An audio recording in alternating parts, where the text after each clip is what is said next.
Welcome to the final episode of Before You Say I Do Premarital Counseling series. Stay tuned in till the end to know what will be the upcoming series. I will talk about it sometime later on. For now, we will be talking about parenting. It is important to sensitize couples about parenting right from the beginning and getting to know each other's perspectives on different things so that you will be better prepared to face what is to come ahead. Three questions that we will juggle with. First one, when would you like to have children and how many? So people come with different perspectives, different um, expectations. There are people who wants to have children, some who would prefer having bigger families, whereas some would like to have smaller families. Also, there are people who do not want to have children at all.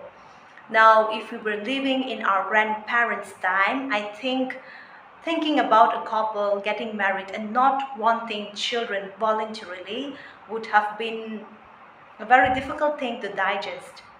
But in our age, we have to accept it. We know that there are people who do not want children at all, and therefore it is good to know about your partner's perspective and also to be aware about your own thoughts when it comes to parenting.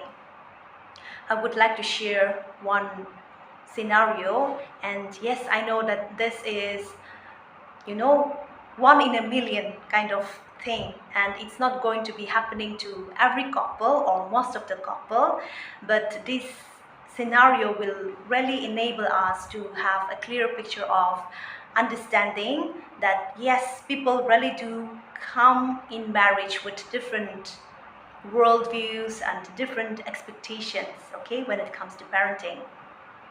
There was this woman who, right from the start of their marriage, she wanted to have children. But her husband was a kind of person who did not want children at all. She somehow convinced herself that yes, at some point of time, definitely he will also want to have children. And she kept waiting for that moment. Unfortunately, what happened was her biological clock passed, and ironically, that man left the marriage as well, leaving her devastated. This kind of thing might not happen to many of us, but still, then, yes, this does happen to people, okay? So, therefore, it is, as I am saying again and again, it is good to share about your expectation as well as to know from your partner what are their expectations when it comes to parenting, whether they want children or not, or and like what kind of family are they looking out for. So that's something that you need to be talking about. That's the first one. The second one is, how would you deal with barrenness? Many of us, in fact, majority of us will want children after marriage, right? But due to some complications, there are times where couples face challenges in the area of conception. Okay? So this is not something that you want, this is not your choice, but something that is inevitable. And before marriage, you cannot say whether you're going to have children or not. Of course, you can share your expectations. The first questions that we have already talked about, like whether you want to have children or not. That is something that you can talk about, but then you cannot choose. You cannot decide whether you will have children or not. That is something that you will need to wait and see, right?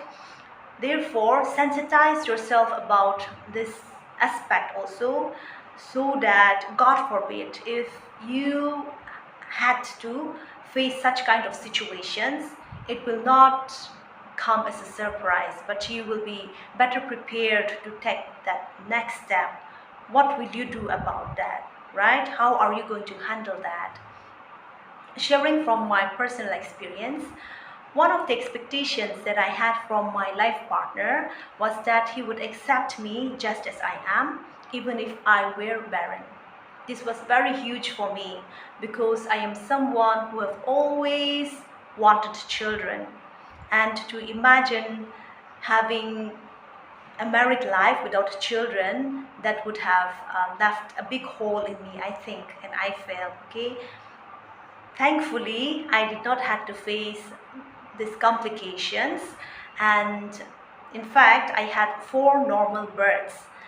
I would love to share these experiences with you sometime later, but for now, coming back to the point of barrenness, yes, if you are a couple who have to face these things, then I think one of the things that we need to be keeping in our mind very strongly, especially as Christians, is that companionship should come before parenting. Okay, so if you are united, if you put one another as first, then you can fight these challenges as a team.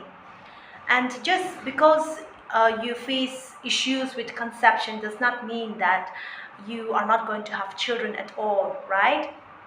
Sometimes it naturally takes years for some people to have children.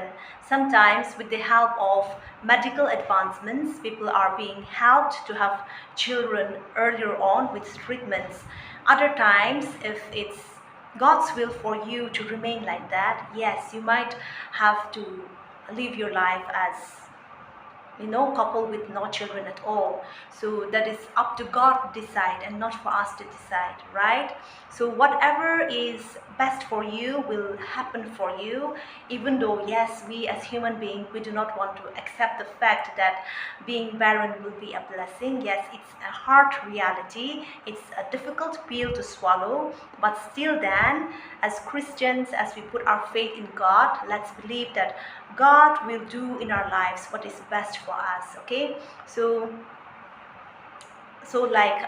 yes, I want to reiterate it again, that companionship should come before parenting. You should be united, you should be a team, and fight through these issues and through these challenges as a couple. Okay, that's something that I really wanted to share.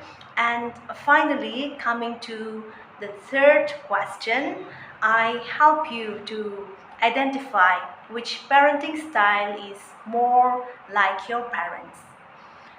The 4 kinds of parenting styles are authoritative parenting style, authoritarian parenting style, permissive parenting style, and uninvolved parenting style.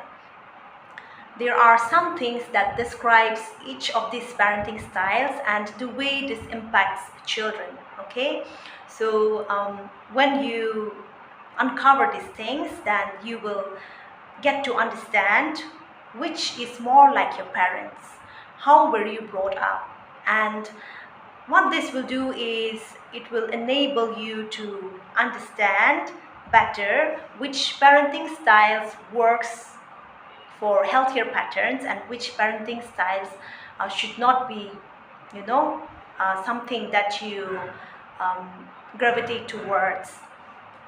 Since time is short, I do not have the time to be explaining about all these parenting styles, but yes, definitely sometime down the line, I do have plans to share about these things. So if you are interested about learning about these parenting styles, do continue to stay updated, and yes, at some point of time this will definitely come.